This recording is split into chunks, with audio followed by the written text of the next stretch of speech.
Decay is caused by one thing and one thing only. It's not pregnancy, it's not bad luck, it's not your genetics.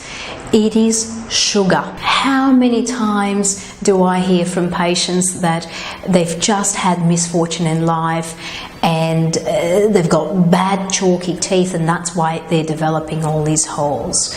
Yes, there is an element of bad luck in the sense that the way you've been brought up and what you're used to eating and the way the society dictates what we should or shouldn't be eating will often determine what you have on a daily basis. It's not bad luck that you can't turn around and to make it into good luck.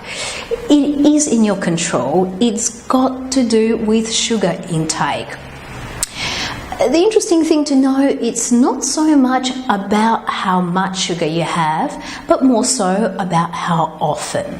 We understand the process of decay very well.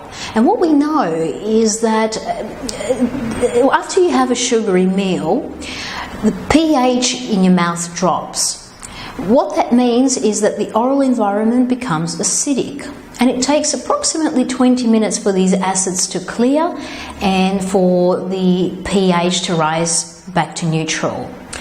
If you have something sweet once a day or twice a day or even 3 times a day at meal times, you will allow enough intervals for these acids to clear and therefore you won't actually develop decay.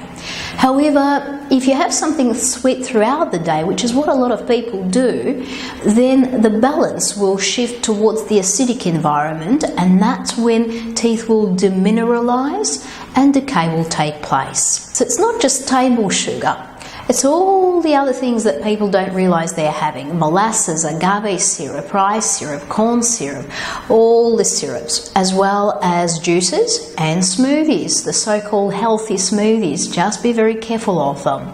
They are all forms of sugar. If you look in the ingredients at the back of a product that you're buying and you see words such as sugar, cane sugar, glucose, fructose, sucrose, they are all forms of sugar and they will contribute to decay. To add more, it's not only the sweet stuff, it's also the savoury stuff. And this does shock a lot of people. There are so many products out there on supermarket shelves with added sugar. Sugar is often added as a cheap preservative and a caramelizer. It doesn't really do too much for your taste buds. But that's the way it is, that's the case, so you have to be savvy, you have to look at the products that you're buying, you have to pick up the can of chickpeas, turn it around, have a look in the ingredients. If it's got added sugar, put it back on that shelf. Get another can of chickpeas that doesn't have added sugar, and you can find these products. So watch out for the hidden sugars. They are everywhere. They are decaying your teeth. The best way to prevent decay is to minimize the frequency of sugar intake. And not even so much the amount, but remember I keep saying the frequency.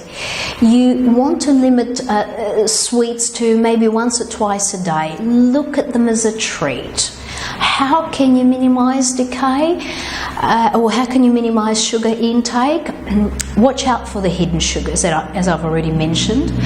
The sweets, you can replace some of them with non-sugar sweetened alternatives. I will do another video on the different types of non-sugar sweeteners. However, to summarize it, stevia. Stevia is a good option there. There are choices now that are available in non-sugar sweetened lollies, and there seems to be a move towards stevia over other alternatives. With minimizing sugar intake, decay is 100% preventable and it's 100% in your control.